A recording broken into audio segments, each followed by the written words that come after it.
Mark retired at age 62 with $1.4 million saved, and now at age 67, he has just $910,000 left. Can he stay retired?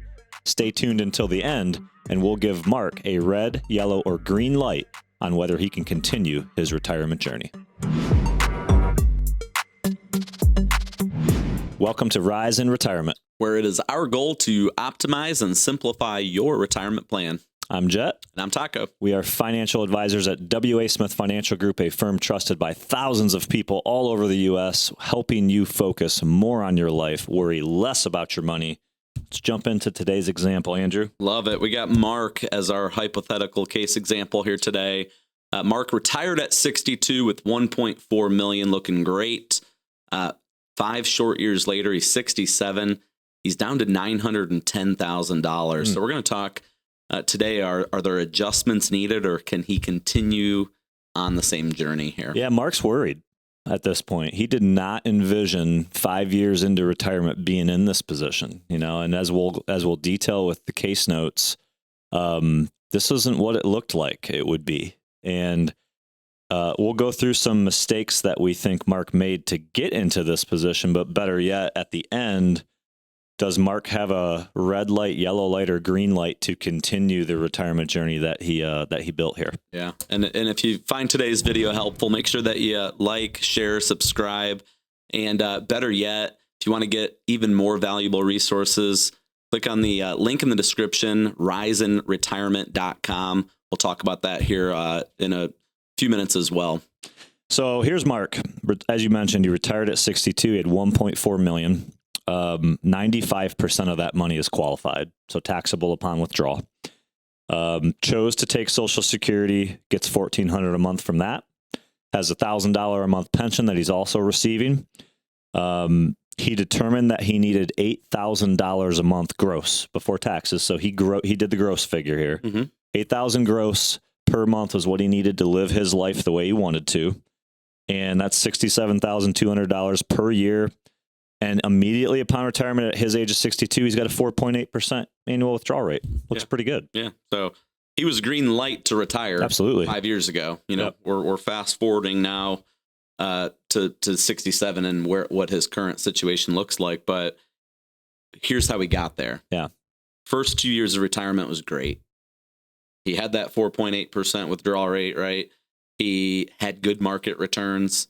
So not only was he pulling income, his bottom line, his total assets were actually growing those first 2 years. So he kind of just felt, hey, this is easy. Yeah. This is getting pretty easy here. And so he was a pretty growth-oriented investor, sees the nice returns, takes the distributions, wants to ramp it up even further. Yeah. His mindset was, hey, ramp it up as far as more risk. Like, let's be aggressive. Let's get after this. Let's squeeze every bit of juice we can out of this market. So all of a sudden he takes a already, pretty aggressive portfolio and goes to his broker. He's working with a broker at this time and says, hey, let's go even further into this. And broker says, yeah, sure. I agree. Let's do it. Years 3 and 4, we have a major market decline. Okay. And so now Mark's taking distributions. Still needs the income. Needs his income. Market drops by over 40% in those 2 years, right after he just ramped up his risk, and his market, or his portfolio gets crushed. Yeah. Right. Now it's a mental thing. Right. Seen this time and time again. Yeah. Like, we've already tried to play the timing game here. Now the hardest part of timing a market is, when do you get out? When do you get back in? Right. And so he panics after year 4. Well, he hung in there for 2 full years of a continued market decline, which is hard enough probably as it is. So then does the panicking, because he's seeing his portfolio still hasn't recovered. And he goes to cash. He basically convinces his broker, hey, I want to pull this all out. Broker says, yep, let's do it. Year 5, market rebounds, recovers, comes flying back up. He's out of it, though. He didn't capture any of it because he didn't get back into it. And so that's where we're at now today, is that 1.4 kind of went like this, right? Started going up, and then boom, all the way down, and now it's flat. Yeah. couple of key things to note here. So unfortunately for Mark, I think in his scenario is number one, he's working with a broker, an advisor who is more of an order taker. Mark's the decision maker here. Now, granted, it's his money. He can decide what he wants to do with it, just like you can. But he did not go into his advisory relationship thinking that he was going to hire someone for guidance. He felt pretty confident in his own ability. He just wanted to have someone that helped him out a little bit with it. And the broker, the advisor that he hires, it goes along with everything. Mm-hmm. They love Mark because Mark's aggressive and they want to be aggressive. So, hey, 70-30 allocation, 80-20 allocation, Mark's for it, especially as the markets are going up. Yep. So there's the first mistake that he makes, is that he just lumps it all into a portfolio. He's got his 80-20, 70-30 pie allocation. Yep. And they're just taking distributions because the withdrawal rate looks good. Yeah. Yeah. And then, really had no bucketed money, no plan for, where those first 5 years distributions were coming from. It was just, like you said, broker said 4.8%. And we're making more than that. We can take it out. We'll just take distributions. We're all good. And so there was no income plan. That's the foundation that we always talk about, is that we have to start with a foundation, which is how much income do you need? Which, again, can't stress it enough. He had plenty of assets to provide the income, but the importance of getting a plan in place that tells you when you're taking it, how you're taking it, for how long of a period of time, before you have to start maybe building out some more conservative, buckets of money. So just lacked a financial plan at the end of the day. Yeah, I think Mark would have done himself a lot of favors if he would have segregated his assets a little bit here on the front end, right? So you can remain aggressive even in retirement as long as you think about those first 5 to 10 years of retirement and how badly a negative sequence of return could affect your ability to stay retired and stay thriving in retirement. Because had he just said, you know what, I got 1.4 million, I'm going to figure out how much of this 1.4 million I need to kind of set aside in a way, be a little bit more conservative with it. Instead of having growth as the primary goal of the investment objective there, let's have income be the primary goal. Right. There's all kinds of different things that you can invest your money in to be more conservative that produce income. If he would have just taken a chunk of that money and said, hey, this is going to be my income, and I think I can rely on this for the next 5 years minimum. Yeah. The rest of what's left over now, okay, now let's be aggressive with that, because Mark can then take distributions from that piece of the portfolio that he was more conservative with, and he can ride the roller coaster with the rest. And mentally, I think, is the biggest difference there. Mentally, he is going to be able to stomach the roller coaster ride on the rest of the money because he knows he's not taking withdrawals from those assets. Yep. Yeah. So now he's in this situation, right? Yeah. Now we got to determine. So we're going to get to red, yellow, or green on whether he can continue the journey he's on. But before we do that, Jet, why don't you talk about, I mentioned riseinretirement.com. Talk a little further on that. Well, yeah, I mean, you guys watch these videos. The best thing for you to do, if you want some educational resources, we have a lot of free guides. We have a copy of Retirement Tune-Up right here in the shot. You can get a copy of the book on riseinretirement.com.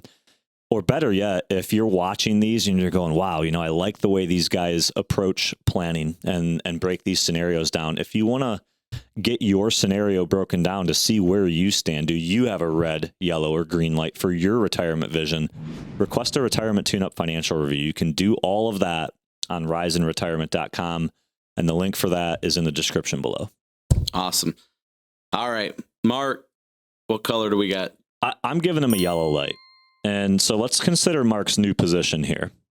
Before, when he entered retirement, he had a 4.38 or a 4. It was just 4.8, below, I believe. Yeah, just below 5% withdrawal rate. Now he still needs $5,600 a month for income, gross before taxes.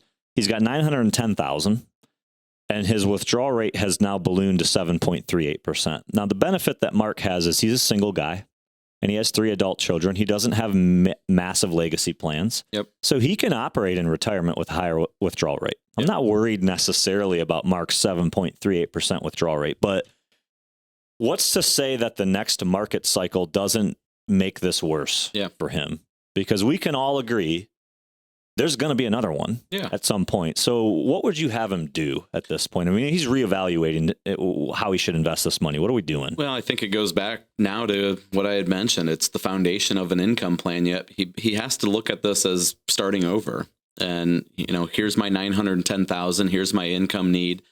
And we have to draw a line somewhere down the middle of these assets and say, okay, what do I need for, maybe call it lower risk and income producing?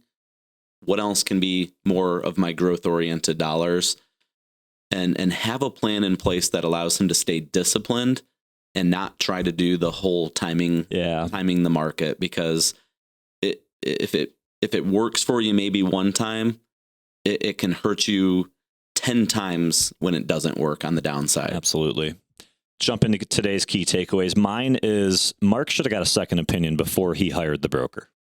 Even the most aggressive people should consider alternatives in how they invest their dollars when they build a distribution plan and a retirement plan that involves getting a paycheck from your money. You can be aggressive, but you've got to be careful with being aggressive with every penny you've earned for retirement. And there's better ways to do it. I think Mark should have got a second opinion from 2 or 3 other advisors to see what their approach would be, versus he found a guy that he knew he could drive. Yeah. And he wanted that, but I think that was the wrong way to approach it. Yeah. He wasn't really working with somebody who, fully had his interests. But they helped him pick the investments and build the allocation and buy and sell and do the trading. But that was what they brought to the table. It wasn't planning. No guidance. Yeah. Yeah. My key takeaway and the power of fear and greed. Mark fell victim to both. Yeah. He got greedy early on in retirement when he didn't need to be. He had plenty of money. It was already there. Plan was working. Got greedy. Then markets go down, the fear kicks in, and I'm telling you, if you're working with somebody who doesn't understand the behaviors of an individual that are being driven by fear and greed, you can fall victim too. So we talk on this a lot of times, is where does a really good advisor fit in? They fit in when they can help control those behaviors with fear and greed. Yeah. Well said. Couldn't say it better. That's the end of today's scenario. So Mark, he's got a yellow light. He can fix this, but he's got to reconsider his approach. So if you like today's video, make sure you like the video, share, subscribe, drop your comments below. We want to hear about your scenario. We want to hear about what you thought about today's scenario. Don't forget to visit riseinretirement.com and see all of the stuff that we have for you there. That is completely free to you. Hey, thanks for joining us today. We'll see you next week here on Rise in Retirement.